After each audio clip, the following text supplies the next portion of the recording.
Hi, and welcome to the Personal Side of Business with Jet Wonderwall, where every business has a story. Today, I'd like to welcome Diana Barbiani. She is a small business advocate and philanthropist here in San Diego. Welcome, Diana. Thank you, Jed. Thanks for having me. So, tell us, how did we get here? How did we get Yeah. here? Well, I asked you to be on a podcast. Very easy, right? Yes, we work together. We're becoming good friends. And I'm very, very excited to do this with you today. Yeah. So, tell us a little bit about your story, because you have a really unique story from way back when you were young. Yes. Well, how many stories? Too many stories. But yeah, originally from Croatia, I came to the States when I was 22. And yeah, definitely live my American dream to this day, many, many years later. The life back home was beautiful. My childhood was beautiful until the war started in Croatia when I was 15. And for the next 5 years, it was tough. So, come my pretty much 18th, 19th birthday, I was like, okay, this is not working and we need to do something. And my aunt that lived in the United States happens to visit. And she said, Do you want to come over? Do you want to try? Do you want to take some English classes? And I'm like, oh, heck yeah. You didn't know any English? I heard. Nothing, nothing. I mean, I learned English through translating Guns N' Roses songs, no joke. And yeah, when she was there and visited, like 9 months later, I was here on the plane here with everything that I owned, literally in two bags, kind of like many, many immigrant stories, Yeah. What was and your never looked plan? back. What was There your was no plan? plan. There was no plan. There was really like, go to school for a couple of months, ESL, English as second language, and see what's going to happen. And I loved it so much. I didn't want to leave. Who would want to leave San Diego? Come on. Yeah. Yeah. But you had visited America before, or else? Never. Never. Never been on a plane before. Yeah. Wow, that's a Yeah. huge jump. That was a huge jump, 22. Yeah. And then, so let's start to take that journey from when you went to English school, and then Mhm. what was the path to getting into working with businesses? What Mhm. was your business journey? Yeah, yeah. So my business journey started when my mom first opened her business. See, I think I firmly believe that if you're gonna be not a born, you're gonna be, business owner by nurture. It did for me. It happened through my mom's business. She made me work. She made my little sister work in business as well. So when I came to United States very early on, I was like, okay, I'm gonna work for somebody, but I'm looking for opportunities to have my own business. And it kind of manifested itself. I worked for a gentleman for about 18 months. He was leaving back to Switzerland and he said, Do you want to take over the lease and the inventory that I have? It was like a little kiosk at Fashion Valley Mall. And I was like, I think so. He let me basically pay off the inventory in payments and still coached me through whole business, taught me everything pretty Wow. much I know that I didn't learn from my mom. So between two of them, I feel like I was mentored by them and pretty much I do that for others. I think that's why the love for mentoring and coaching Yeah, started. I mean, that's incredible, and to do that on the fly.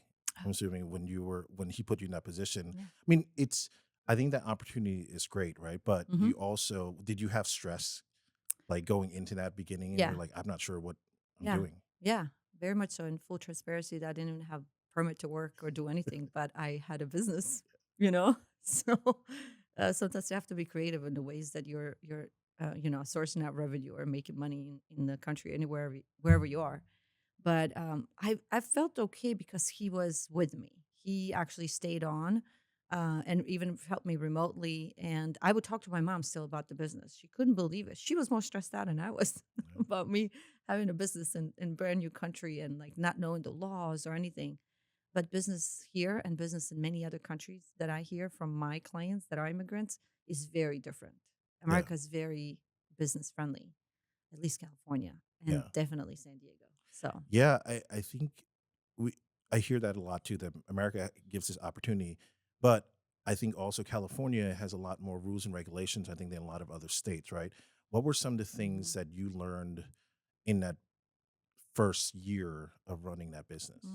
Yes, very many, very many. As much as he guided me, and I've heard from other business owners that were kind of like right next to me. When you own a kiosk and not in a store, you very much are connected to other kiosk owners. Yeah, like some of the trouble that I've gotten myself into was the signing a 4-year agreement with a credit card processing company Wow. back in the day. Yeah. Yeah. And I wasn't even in business after one. I joined somebody else. I joined a business partner that had established business after that. So I had no need for credit card processing, but I was on the 4-year contract. So it was paying off. And just knowing the American entrepreneurism and like the way in United States, how you like the customer service and management of the inventory, all that basic stuff.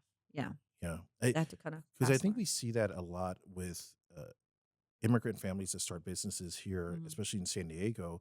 You're used to running a business like that Oh, in other countries, and you come here, yeah, and it's almost like going from a bicycle to like a Lamborghini, yeah. right? You're trying to like fast forward as much as you can, and it's a little bit overwhelming. Hmm. Now that you're dealing with a lot of different businesses, what are some of the ways you coach them? Hmm. Do you start from basics? Do you make sure that they know everything Oh from yeah. basics first, Yeah, foundation? yeah, yeah. Foundational, so permits or, writing a good business plan or looking at the funding, looking at their pricing strategies, all that stuff. But all of that's still not going to help you if you don't have, like, especially if you know, like, let's say a service or a direct to consumer business. You have to have the basic understanding of human nature. And if you want to be in B2B, business to business, it's all about relationships. And if you just take that out of the equation, you think you're going to just sell the product or service that you're selling and that's going to be enough. We're on time and we're the cheapest in town, whatever. Yeah, that's not going to cut it in today's world.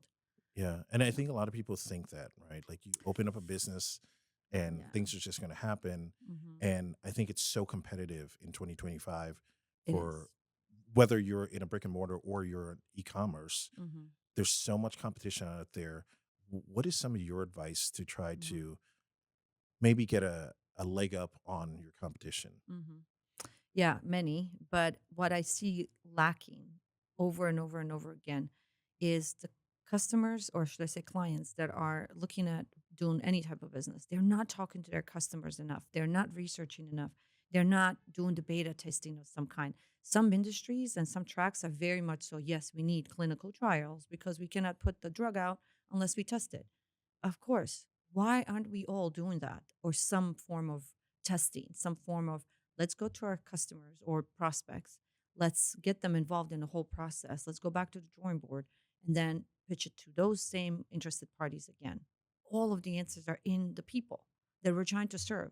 But often the ego that drives the business owner to, even start a business and go through the, turmoil and the tribulations and all that stuff, it also prevents us from going out there, testing the product or even some kind of basic MVP, Yeah. right? And then hearing the good, bad, and the ugly that might come with the comments. Yeah, I think that is one of the hardest things is Hmm. to change from the ego side Hmm. to over to where the customer is Hmm. really the person you're catering to, right? Because Hmm. I think a lot of people get into business, especially like in food businesses, and or they create a product and they're like, I love this product, I love this food, I make this food, I make this product, Oof. and it's about me, right? Because I'm so proud of it. Hmm. But then things start to happen. The customer's like, I don't. There's some things wrong with this, and this needs to be changed or Hmm. tweaked. And then that's where I've seen some people that are really great about it. They're like, we've Hmm. listened, we're adjusting, and we're gonna tweak it so that it can Correct. sell more, right? And some people don't. Um, Correct. there's this thing that you and I have talked about where the business owner, entrepreneur is to work on themselves Oh. as they're trying to get better to run the business. Let's Hmm. talk a little bit about that, right? You want to approach it from a holistic standpoint, right? Yes. So let's talk Yes. about that.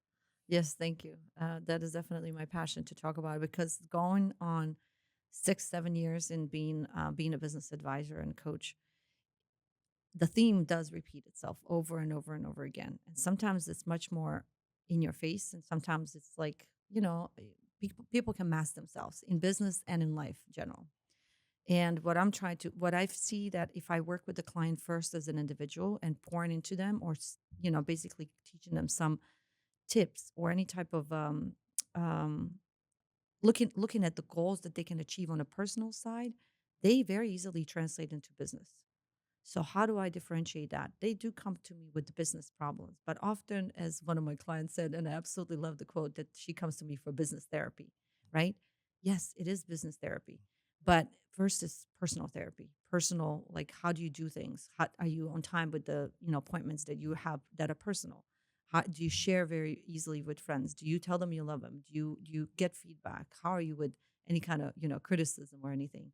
That gets amplified 100 fold when you have a business and you're exposed to the comments and likes or dislikes and buttons up, buttons down, or thumbs up, thumbs down. It just is just grueling. Yeah. So I think that the more people turn to themselves and look at the personal brand of the business, even if it is product, I think majority of people in a service-based business, especially in, let's say, professional services, you want to be a notary or you want to be, again, nutritionist. People want to see who they're doing business with. So we on that side, we're used to building a personal brand first. But many folks with the any type of product hard 3D regular CPG products, they always hide themselves behind really good marketing campaign just for the product. They don't even say, "Hey, this is our team. We're a family-owned business. We are women-owned business." Very rarely that they capitalize on that.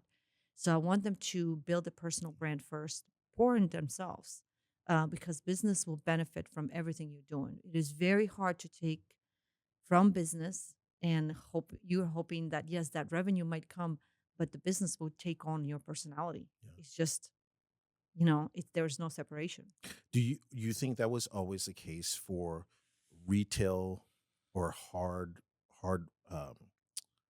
hard products Mhm. to always try to sell the person, or do you think that has changed over the years because Mhm. of the competition and so many items popping up in the market? Mhm. Do you think that has shifted over so that we need to get to know the owner? Yeah, 100%. Where it shifted even more now, it's neither one. It is these individuals or teams that are, let's say, building out the momentum and social media presence and branding for one person or an entire team of people, more on a personal side and telling the story and leading with mission, with heart centered actions. And when they 2 years later come up with a physical product, it's natural. It just flies off the Yeah, shelves because they already have the tribe, the audience. They built the community already. So that's the slow and steady, yeah, and it is maybe the upside down of the business, which I actually love that model. Love the model. yeah. To go to get people to know the Hmm. people behind the business first, and then start to build out the Yeah, products. yeah, Yeah, yeah. Because they're not selling the business. There's really no business. I mean, there's no structured business in yeah, some way because there's maybe no revenue coming in or anything. There's just people that are having fun. They're doing amazing things in yeah, community and they're showcasing that. yeah, How beautiful is that? yeah. Yeah. I agree. Now let's play to the people who are listening Hmm. and are saying, "I am not comfortable being in front of the Hmm. camera." Hmm. I feel like the sigh says it all. Yeah. But let's talk to those people, right? Because Hmm. I often meet people who I suggest that same thing to start to open up themselves in the brand, let people know who they are to connect with them. And they're just Hmm. like, I'm not comfortable being in front of the camera. I don't want people to really know who my story, anything. Yeah. Let's What do you say to those people? I think it's a must if you're gonna convince them to not only buy from you for the first time, but continuously buy from you. Sometimes we're we're actually living in a very good times when we are pretty abundant. Mhm. If you want, you can get 2 3 jobs and you can have whatever income you want at any point, in my opinion, right? So that means that we have disposable dollars, and where do we spend them? It matters because again there's so much noise, and you have to unfortunately be something different. You got to be there has to be some kind of element where you're keeping me staying and buying continuously from you, and whatever you bring new, I'm going to come to you first. And you have to continuously stay in touch. And how do you do that with just a product? Yeah. You know what I mean? It is just too hard. So painting a picture of who you really are, what matters to you, it is so important. If I see that you, let's say, contribute to, local humane society or shelter or something like that, that would probably make me buy from you rather than Yeah. somebody else that doesn't showcase anything. I'm not saying they're not doing it, Yeah. but they're not painting me a picture of the Yeah. whole person behind the brand, behind the actual product. Yeah. Yeah. Yeah. And I'm always looking for more, I'm always looking for more from business owners. yeah, and What else? I think that's one of the um, hardest parts as a business owner is to also get involved in those different organizations to help build you. I Mhm. think as a person and as a brand, which then starts to spill into the product, Mhm. and people are starting to connect in all those levels. Mhm. Would you suggest if someone had extra income in their business to start to seek help in that area? right? Hmm. They're like, I'm not comfortable with putting myself out there. Maybe there's a branding Sure. specialist or an advisor that could come into the business for a little bit and say, I okay, this is how Hmm. we're gonna help you out and market you without you going too far outside your shell. 100%. You don't have to do it all alone. And I think that's money very well invested because there are people when I teach my workshops and when I, talk about good business and, businesses giving to charities and forming any kind of partnerships, I actually realize that they are giving already, but they're not showcasing anything, not showing. Why aren't they amplifying their own message and that, let's say, charity's message or whatever it is, the local nonprofit organization? They just don't. So somebody that will come from the outside and dig a little bit into the past and to showcase them all these wins that they have done already in their life in business and just highlight those. Even if it happened 10 years ago, I don't care. It was a nice good act, right? Donating to kind, volunteering, whatever. So people and that does not have to be just for philanthropic efforts. It can be for anything, for partnerships that they form with another business. People do it, but they don't showcase enough. And I think maybe yes, they need professional help Yeah, yeah, to come in and just dig that up yeah, and say, and that's yet another curse of a business owner. We just level up, level up, level up. yeah, And very rarely did we pause and like, wow, look at this, from that mountaintop that you're so like looked up to 6, 7, 9 months ago. I'm here, but then pause, damn, like just sit with it for a yeah. little bit. And I think some people feel that way, that Mm-hmm. it's difficult for them to showcase what they've done because they're like, I'm not doing this for the Mm-hmm. glitz and glamour. I'm doing Mm-hmm. this because I want to give back. Mm-hmm. But sometimes I say to them, what is the ultimate goal, right? Is it to Yeah. help grow this business? Because that just aids to it. And in return, Mm-hmm. as your business has grown, they're going to look back, like you're saying, and say, oh, you donated to this organization. I Yeah. want to get involved with it because I buy your products. So Yeah. it's just this cyclical world of ecosystem of Yeah. helping each other out that I think, and also wanting to be a part of the business. Yeah. Um, so when when did you get involved with all the nonprofits that you're helping out now? Mm-hmm. What was that avenue for you? Yeah. Believe it or not, it was actually a workshop that I used to teach for our work. Um, I really wanted to form something where I just wake up people about how charitable giving makes a difference, right? And not just like a passive charitable giving. I have that. Like I have charities that get, $25 a month from me and that's it. Super passive, right? Then I have some that I'm very much so involved in. So when I was teaching a workshop, I just wanted to feedback from people on what they do, how they do it. And I'm like, okay, let me do that. That was about 5 years ago when I first started. Ran that workshop for 3 years. Just talked to all kinds of business owners about giving. And yes, 90+% of the time, yes, we gave, but we don't know how to showcase and should we even showcase that? I said, yes, definitely do it. But on more intentional ways, you have to, if that's not enough, everything that I just said, you become part of the leadership. So either often my business owners do have a nonprofit arm of their own and support their own charities, their own charity, or they just look up charities around town and if they are showcased somewhere and not just on their own website, somebody like me on my website, I just list all of them. And I'm like, I want to amplify the effect. Yeah, And their links are there. Not, okay, we donated. Don't ask me, where to find them. It's right here. yeah, The links are right there. yeah, So it can be so simple. But being on a leadership, I have my giving circle and being on the leadership, I feel like I'm making even more difference. I'm leveling up in that area yeah. because I have personal goals about my philanthropic efforts. Yeah.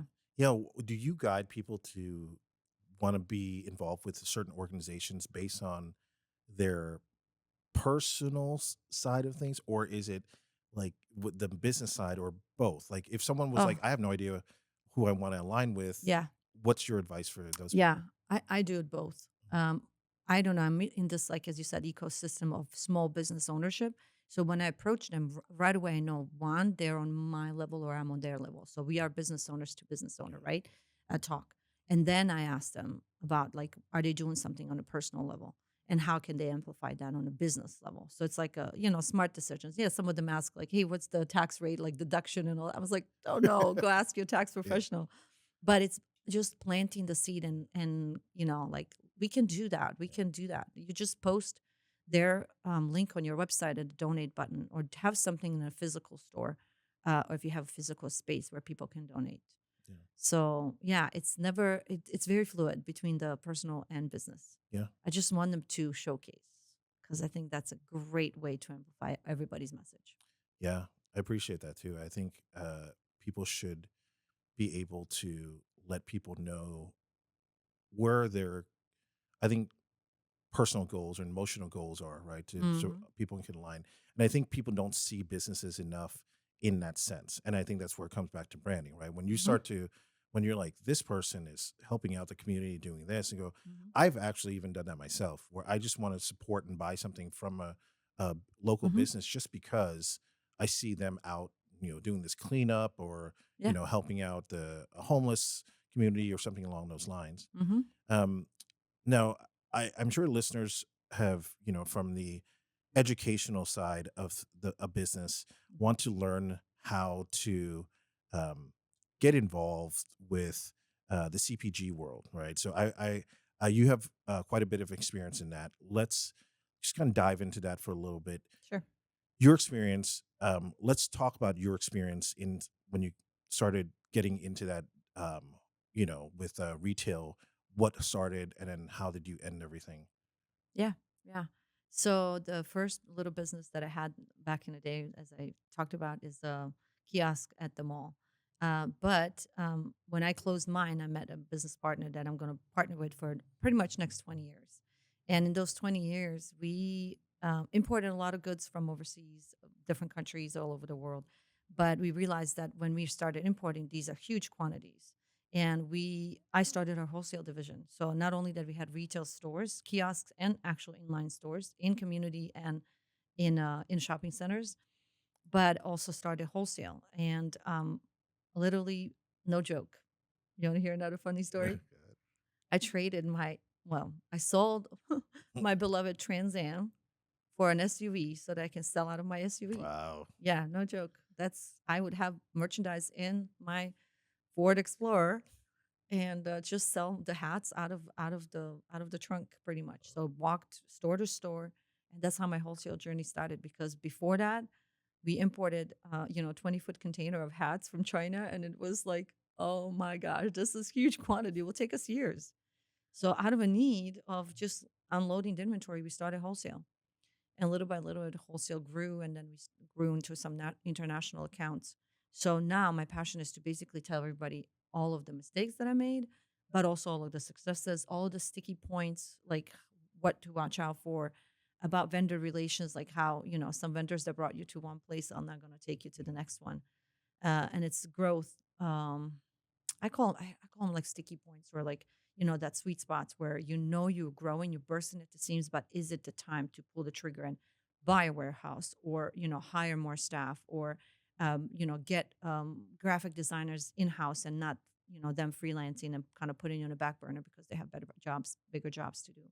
So all of that, I've learned so much in those close to 20 years, that now when I'm guiding clients, I'm like, just slow and steady. You got to have those margins. You have to make sure that, more than ever now, packaging is so important. And then, yes, of course, branding. I would say it's easier. We have affiliates, ambassadors, everything that supports those digital sales. Back in the day, we didn't have any of that. Yeah. Nothing, Yeah, you you know, were you were doing it more in person, right? Did you have any everything e-commerce at the time? zero. Wow. Zero in e-commerce for even traditional way to sell on wholesale or to offer your goods through trade shows. We've done three in 17 years. Wow. Three only, that's it. They were not that good. I was much more successful door to door. So yes, it's that person, in person, um human element, that it always helps. And no joke, I would be selling to the same people 10, 12 years. What was some of that work like for you? Were Hmm. you making phone calls a lot, showing up to places? Like, Hmm. let's tell a little bit about that story because I'm sure there's people out there that open these Yeah. e-commerce businesses and just like everything's going to happen for me, and then they don't make sales. Like, I think I No. would suggest that you need to Hmm. get out there and build Hmm. those relationships. Yeah, you have to. So we had retail stores, and then we also had wholesale, and all of it was very much so. I learned everything that I knew about customer service and all that stuff from being in the mall for like 11 hours at a time, 10 a.m. to 9 p.m. kind of thing. So, very much so in person, customer service, shaking hands, and knowing that if they didn't buy today, if you take care of them, maybe they'll come back and buy again, buy some other time because they know where to find me, right? Same with us. Some with me when I would go and try to sell my merchandise to them, I knew where they were. It's okay. I wasn't pressuring myself to close the sale on the spot. No, if the owner was there and if he wasn't there, or somebody was there, I can leave the samples or do anything. So very rarely, as a matter of fact, in those 17 years, I can recall that I've only used phone calls twice. And that was when I was just delivered my two babies and I was working from home. Wow. Yeah, like I had 2 weeks break with one and a month break with the other one. That's when the phone calls happened. Yeah. And then after that, they went with me and they worked with me and they saw the customers because customers saw me pregnant and they wanted to see the children.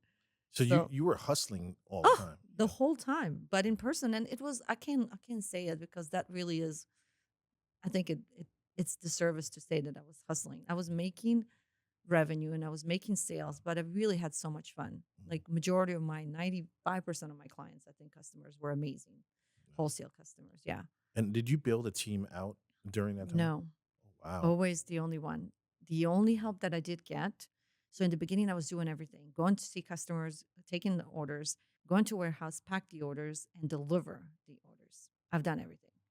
So 5 years into it, maybe 7 years into it, I gotten help with a part-time assistant. She was doing some stuff for our retail stores and then helping me process the purchase orders because we grew significantly. There was quite a bit of merchandise was going out and supporting our peers. Really, we were selling to our what deemed some would deem competition. Yeah. And then So I think you've told me a little bit about how, you started ending everything. What was a point where you realized that you were going to get out of that industry? hmm it came to me like all good things. I feel like they find me. So I was literally from our current job. I was taking a workshop, and when we all did our little elevator pitch to see who is who and why are we here and what are we learning here, the very nice lady that's been in the network for many years, still works in the network, offered me a part-time position. She said somebody with your experience would be so valuable to come. I was like, I'm not a consultant. I never done any consulting for this. I am very much so in consultative sales, which Yeah. that's my MO. When I'm selling anything, is very consultative. And even with my, as I call them, $5 t-shirts, that's how I used to sell. So I was natural at it, but I didn't realize that that could be translated. That can be valuable to basically me giving all this advice to Yeah. people that are new to it. I just didn't get the concept. So she told me that I have to have a resume. I did like I've never needed a resume. I Yeah. was Right. lucky enough to, get the Almost 20 job. years just Oh running your my gosh, like business. what resume? Yeah. Yeah, like I'm a business owner. I build empires kind of Yeah. thing, Yeah. Yeah. enterprises. So I did. I just crammed it, and then I did both jobs for a year. So my sales job and advising, and then I was like, okay, I am done selling, but I'm very comfortable telling other people what to do. Yeah. So yeah, I feel like I found my purpose. This is it. This is it. What we talked about, Yeah. we would do this for free. Yeah. Yeah. That's awesome. Yeah. Now, if you could go back and with all the knowledge you have after the almost 20 years, and you think one piece of advice you would have given yourself early Mhm. on that would have, you think, changed the trajectory of how your business would have went, what would that piece of advice be? Believe it or not, now that I know that the advising and the impact that I make on others, like I would have probably left sales, the outside sales sooner to become what I am now. Mhm. Because I really do give, um, give the comments and the feedback that I get from my clients. It's a strong impact. Yeah. They're always use the words inspired and new energy and clarity and all that stuff when they're describing how do they feel after our meeting. And some of them have really nice success and continuous success. Yeah. So I feel like sales are hard. Outside sales are hard, and I feel like I'm a better in a support role than actually doing Yeah. sales. So I might have gotten, maybe 5 years before I should Yeah. have stopped. I should have started in Yeah. whole I in mean, a and to be in wholesale. an industry for, I feel like anything for a decade is has a lot of experience for you to almost 2 decades Hmm. is great. And when you're helping clients and um, trying to help their businesses grow, what has what have you seen that's been one of the commonalities that have uh, been successful for clients, and Hmm. something that you've seen maybe that has attributed to having a business kind of falter? You know, Hmm. either way, what are things you've Mm. seen, and one's great and one's not? Yeah. I feel like I can now be a predictor of like client comes to a meeting, one meeting, half an hour. Yeah, I can see. I see if they're logging early on Zoom. yeah, Are they late? I see if they're distracted when we're talking. I see if they have ego, and that the unhealthy part of ego where they're, I might be giving them this solution and that solution and that solution. They'll say for every single one of them, I've numbered 1 or 19. They will say, "Oh, we tried that, it didn't work," and they're in business for like a year or yeah, even yeah, 6 months. So I can tell a lot by how they are as an individual. To that correlates a lot if they're going to be successful. I think the most successful people naturally have a separation of them as a person and the business, which is really good because then they're almost accountable to that business. Meaning, if the business and person are one and the same, who is keeping who accountable? Nobody, right? Like nobody's watching over, nobody giving you, you know, pass or telling you, hey, you need to do better. So the ones that can kind of separate business activities, they're not very emotionally attached to outcomes, or they can, let's say, look at sales projections with me, and they can like really say, okay, I think I can achieve this or not. Little less emotional about, like, again, the outcomes. Those are the most successful ones. But also kind of like we talked about already, like that personal brand that they are building for themselves, especially if there's some type of professional services, is what brings sales later on. So they're just building themselves as an individual and showing up in the right light, and people are attracted to doing business with those kind of folks. yeah, Yeah. yeah. Thank you for that answer. And you've been in this position where you were a mother trying to run a business with kids, and now Hmm. there's mothers listening to this and probably saying, I can't do this now. I have a family, I have a job. Uh-huh. What is your advice for a client like that, that's like, okay, listen, I have like 4 hours a week to give to this business? Do you Hmm. try to steer them in an area where, like, well, start to do this as a hobby and then let it grow, or Hmm. maybe you need to get a second pair of hands into this, and Hmm. then work together, since you don't have enough time to help this business grow? I would say slow and steady is the name of the game. I see that people, even if they have tons of money that they can pour into business, with the length of time that, maybe impatience, or again, how you do one things, how you do Mm, everything, they just skip steps that they should. And business is live being. It's an entity that kind of like has its own personality and stuff. So it's okay to chip away on the business goals, even if it's just 4 hours a week. Maybe those 4 hours are so much more concentrated than somebody that is supposedly a business owner and they do this full time and they don't see results. So moms are actually some of the best business owners because they are so good at time management. Majority of us, time management. So I'm telling you, those 4 hours, like for somebody else, might be 2.5 days of yeah, work. So yes, start, but also get support. I mean, you and I work for a national nonprofit. Everything's at no yeah, cost for those services that we provide. Find people like that, and then remember that I was asked to be a consultant. You can make anybody a consultant. Buy them lunch, buy them some drinks, buy them a gift card. Tap into their brain, tap into what they know already and how they can help you. But yeah. I, yeah. I don't think enough people want to learn.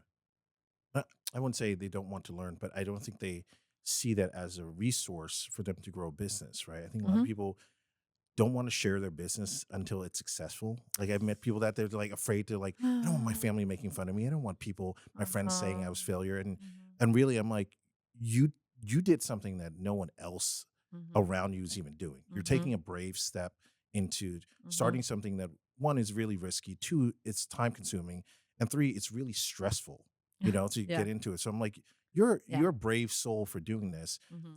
And I think asking for that help and that assistance and guidance Hmm. can expedite that journey. You get Yeah. someone who's already been like if I came to you and I was like, I'm trying to sell this to so and so and go from Hmm. a B to B, I would love it if I can talk to you because now you Hmm. can tell me the mistakes you made and the right things to do instead of me sitting there and go, I'm going to look up on the internet and then you start to get Oh, into yeah. like, Please don't do that. Reddit and there's people who are like, this sucks, like business Yeah. sucks. It never and No. but meanwhile you get someone that was like, I had a great experience and this is what I did, but Hmm. I wish someone would have guided me, Oh, and 100%. Yes, you touched on some really, really good points, and I'll try to get to all of them. But yes, 100%. What drives that decision to open up a business? It also it differs from like just wanting in to get a job. You just clock in and out. It's cushion, like you just pay the bills, and that's fine. So many people don't have the support. As a matter of fact, I see that more people that like come to our class or just want to be coached, they realize they have no support even from not talk about parents. They don't have support from their friends and even spouses. So yes, it's not a environment where they can be themselves and be to whatever degree this business ownership is. Like it might take a year or two to get it going, but you need to start acting like you are a business owner right away. When clients come to Startup Essentials class, I want them to say, who is in business? Everybody, right? If I charged for the services and for our workshops, this would be a business expense. So I always try to tell them that that's the biggest mindset shift that majority of us start as a somebody's employee, right? So when you open a business, it's very different.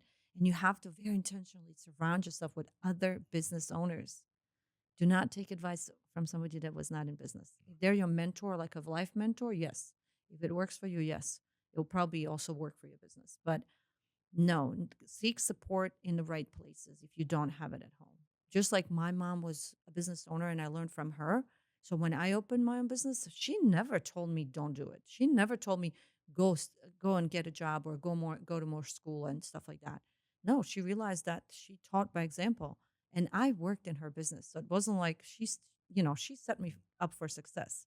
It wasn't also, some parents that maybe have a business but their kids are not involved. That's might as well have a job somewhere, and I don't know what mom does. I very much so knew what did. I knew their vendors, I knew customers, it was highly perishable fruits and vegetables that we sold. And as 12-year-old, money exchange and putting stuff on a scale and weighing by pound or by, oh my gosh, no yeah, joke. So I had a great example and it was fostered. And for some people, it's not. That's why they have to be very intentional. What circles do they move in so that sometimes that's all, it's just a class that they come to, or maybe a networking event, like, and they feel home at home. And it's sad when they don't have support. yeah. It's just my heart goes out to them. Yeah, I'm a big believer in surrounding yourself with other business owners, and Mhm. even if they're in the same level, right? I think Oh, I think a yeah. lot of people think you're supposed to go out there and find uh, people who have been in business for 10 years, 15 years, and go, Mhm. I'm just going to hang out with them. But I think it's nice to have the support of people who are going through the same thing you're going through, Yes. and then a lot of times you start to brainstorm, and you're like, hey, like maybe you can help me figure this out because I don't know what I'm doing. You've went through it, and Yeah. then it kind of expedites that journey. Um, Yeah. do you think that people know enough about the just even the free resources let's say San Diego? No, I Um, don't think so. Majority of time, even for, our agency, like when I go out for our network and do outreach, they just don't know. Or the other half is like, yeah, we use all your services. We love you guys. So yes, San Diego is a hub for startups. I think more businesses start in San Diego than any other part of the yeah, country. And same as nonprofits. I think we have over 17,000 yeah, nonprofits in San Diego. So yeah, same thing. It's very much a heart centered decision that you're going to do either one. But yes, there's much support out there, and a lot of it is at no cost and very, very good support. Plus, networking events yeah, and coaching sessions and incubators, accelerators. I mean, they're everywhere. Some come with grant money, some come with just you, again, kind of like on the same level being with others and knowing that you're not alone. That support is huge. Sometimes that's more important than the businessy stuff, like, oh, where do I get my permit? You can look that up on Google. The other stuff, I want you to kind of, again, intentionally surround yourself with business owners. Yeah. And, to your point about nonprofits, Hmm. I, over the years, I've been involved with nonprofits. And the more I get involved with nonprofits and then also hear from people in other nonprofits, the more I start to see that nonprofits, especially in the early stages, don't see themselves as a business. They see because they're doing something amazing, Yeah. right, in their heart. They want to give back. They want to change the world in some way. Hmm. And then I will start to talk to them. I'm like, there's sort of no foundational focus here to run like business. You still need money to come in to help support Hmm. whatever you're doing. You need people in certain positions to really get the nonprofit going. Um, Hmm. in your experience, have you dealt with that as well? And then do you also suggest them to go like, hey, you might need to run these things a little more like a business? 100%. I think what drives the individual to open up a nonprofit, same as the individual that opens for-profit business. And that's same thing. Oh, we have a great product and it's delicious and people will love it. And then nonprofits say, oh, we have a great mission and it's on our website and we support XYZ and people are going to love it and they're going to donate. No, neither one works. I mean, yes, that should be there still and very evident and very in your face, but that's not enough. So yes, nonprofits. As a matter of fact, 2 weeks ago we were at the Better Business Bureau Ignite space. They have co-working space, and Cause San Diego, which is a beautiful nonprofit, organized support, so brought small business owners and advisors to support nonprofits. We were coaching them one on one on, first of all, what do you offer? What are you still offering? And not just a donate button. Yes, but that's passive. Like they want to see you in community. You're doing stuff. You're maybe again doing educating public on something, and then we buy into your message and we buy into your mission. So yes, it was a very interesting conversations, and I love it because we're two of the same. Yeah, yeah. Like two parts of the same. Yeah. Do you think when someone is starting their nonprofit and they're in the beginning stages, Hmm. it, do you think it's harder to gain funding and grants and stuff like that because it's so competitive in this space? Yeah, I think so. And I don't think they look enough at the, again, how many of these 17,000 are doing the same thing Yeah. as we do?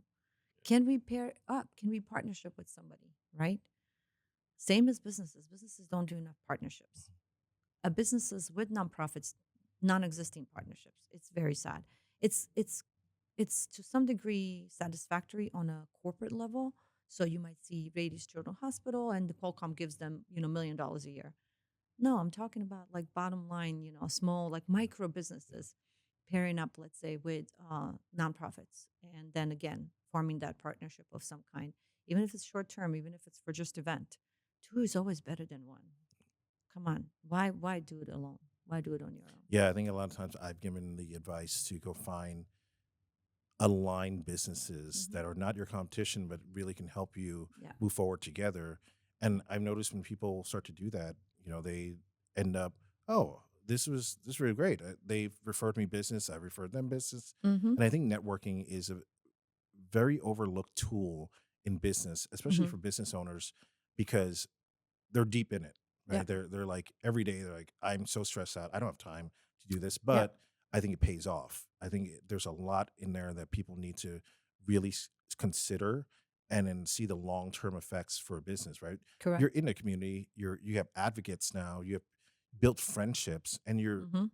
it's to me the biggest tool is you're learning from other business owners. Yes. Do you think that there are certain not think but are you familiar with certain organizations, especially here in San Diego, that will help networking become easier?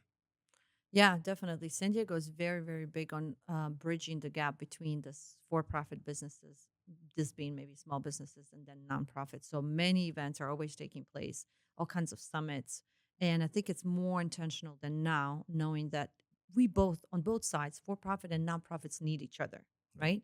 So let's say nonprofits don't even have a physical facility; you can't even walk in, yeah, right? Like it might be running from somebody's home, kind of like home-based businesses and the businesses that have a presence, a brick and mortar, yes, those would be perfect stage for nonprofits to do something like that. And yes, there's people in community that are doing wonderful things to put them together through summits and conferences, even something small like that, where a couple weeks ago we were maybe like 60 of us, but with very much so intentional, very intentional of helping nonprofits run more like businesses. That's Yes. a great point. I never even thought of it like that, where nonprofits don't have that ability, and now you sort of get a sub Yeah. set of a place to just hang out and get people to get to know. So Hmm. that partnership becomes even stronger. Yeah. Um, Now, I wanted to just touch on your as a keynote speaker. Did Hmm. you did you ever think you'd be in this position like years ago? You go back No. to inventory Hmm. Diana days. Oh Do you think gosh. that you were going to be Yes. a keynote speaker? Working out of a dirty warehouse and yeah, driving my little SUV so I can deliver merchandise and put boxes on my pregnant belly. No, Yeah, no, not at all. But I love it so much because I feel like I'm comfortable. Because I see the results. I build the confidence right with competence because I do it over and over and yeah, over again. And of course, my our job, yeah. um, help us do that. We can teach workshops and get in front of people and make mistakes, even as a lifelong English learner and second language speaker. Still, like, people love authenticity. They help me if like I get stuck on a word. So when I'm talking, it's a beautiful thing. I'm very transparent and vulnerable in many instances. So I actually, actually a selfish reason. I stumbled upon a quote years ago. I think it says something about Mark Twain. Um, when you teach, you learn twice, Mhm. or something like Yeah, yeah. that. So that's really why I do it. Do you think that when we present, right, and like one to many, when we have a workshop or any kind of speaking engagement, I let I'm not a tech talker. No, Yeah. no. I let my audience tell me, and I draw that out of them. So every time I learn, yes, of course, they might look at me as authority. Maybe they even paid for, to come and hear me speak at some capacity or just doing it for fun. I'm always learning from them. And that's the beauty. That's why I would like to continue doing this.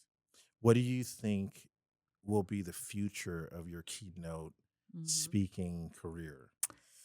You know what? I've been so comfortable in what I do so far. Like, so definitely through our network, touch the lives and make a difference in individually, let's say in the small business owners' lives. But my passion is really helping nonprofits.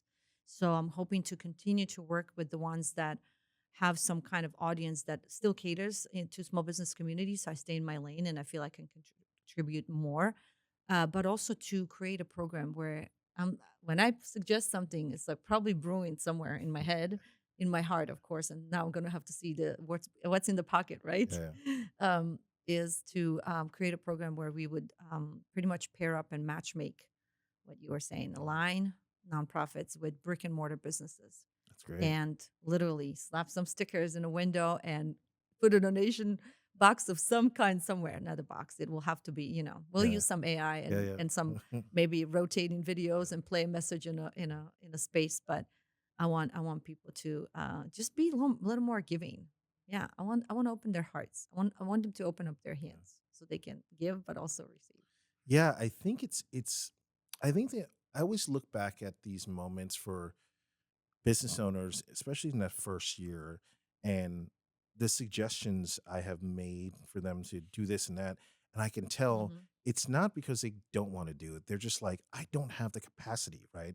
Hmm. So I've always like wanted to I always wanted to let a business owner know there is opportunity out there. You just have to dig in a little bit deeper, right? Those Hmm. moments that you're just really frustrated and you're angry at the business not going well for this, or there's some sort of outside force that's causing you to be so Hmm. stressed out, but you're like, Hmm. but I have to make time to connect to those Hmm. people that are going to help my business grow in the long Yeah. term.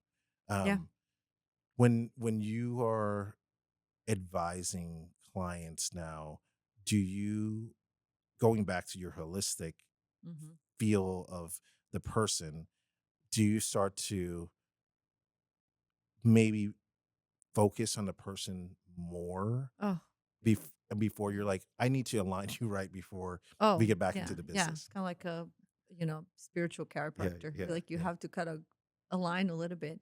Otherwise, they're not reaching the goals, and then they're frustrated. And then they're also before that adapt the goals that are not theirs. They don't even have success consciousness. They don't know what the definition of success is for them. So I have this sales playbook that I work out of because I'm kind of action oriented person. So when I teach for nonprofits, accelerators, whatever incubators, we go through that workbook, and I have four H's and one W, and it's like four W's and one H. Yeah. And ask them like, why are you selling? So we dig deeper, not just to make money, stuff like that. And then who are you selling to? What are you selling? And man, the answers are beautiful. And then, like, it's really collectively, the room kind of shifts from such high pressures of sell, sell, sell product, really to coming back to why am I even doing this? Why did I start the business in the first place? And what is in numbers, what is the minimum that I have to make? What is the good enough, and then what would be super nice to have. So you just break it down a little bit easier for them and not all one big number that is totally unattainable. It's a moving target if you don't have a plan. So they really appreciate that approach, and I think it makes very logical sense for a lot of them to kind of follow that blueprint. So I absolutely love talking about it. But yes, it's all about them, pouring into them first, making sure that they're okay, that even if what they're selling that aligns and the goals that they have. So I literally say, how much do you need to, pay the bills? Okay. Or if you want to, that 9 to 5, how much income you want to replace? And then we work backwards. So that's everything, because then you know your pricing. Then you know how many widgets of these things you have to sell, or what's your capacity for your professional services. All of that, Yeah, all of that it makes helps. it breaks it down into more realistic Yeah, instead of yeah. just like I'm just doing this and whatever happens happens. Because that's what they come with. Yeah. That's what they come with. And then I have to kind of like, let me reframe that. But I'm very mindful. Like, what else do you do? Do you have kids? Do you have obligations? Do you go to school? How many hours literally do you have a day to work on this business, and then work backwards, like, and say, okay, what can we do in whatever time you have? That's great. Yeah, That's I great. have to take care of them Yeah, because they would be running themselves to the ground. Yes, very much so. I've been there. it's great. All right, and to end here, if you could give one main piece of advice to Oh a boy. business owner, right, that you think would change their business life, what would it be? Get support very early on. Uh, get support from other people that are in business, and insert yourself in situations where you can talk to other business owners. Continuously just also get support in terms of like continuous mentoring or some kind of business coaching. That's just going to help you again when you come to those sessions work on the business and not necessarily in the business. Everybody can work in the business over and over and over again, and nothing's going to change. If you don't remove yourself for even an hour a day or a few hours a week to work on the business, yeah, that's where really magic happens. So you're not pressured. It's almost like you're relieving yourself of pressure of doing sales or doing marketing or whatever, and then just insert yourself in situations where you can work on the business. Great. Yeah, and yeah, just don't do it alone. Partnerships are a beautiful thing. If you can find again maybe another business or a few businesses and work on a project together, and you'll see how you can amplify the message. People do that very intentionally on LinkedIn and social media, where they're kind of tagging and sharing and all that stuff. Why not we? Why not micro businesses? We can do this. Yeah. That's great. Well, thank Yeah. you. Where can people find you? I do have a website, therepacademy.biz. I'm also very, very passionate promoting. It's a plug-in for my ladies from Giving Circle, San Diego Women in Business for Good. And we also have San Diego Guys for Good. We collectively pool our money, nominate the local charity, and then donate. So there's a platform for that already. So some of the stuff that you talked about supporting small businesses, maybe such platform exists where you can shuffle or funnel money that people want to donate and be given in form of grants to small businesses. All right. Yes. Well, thank you so much for coming on the podcast. Thank you, Diana. Yeah, very welcome. Thank you, Jet. My Thank you. pleasure. And this is the personal side of business.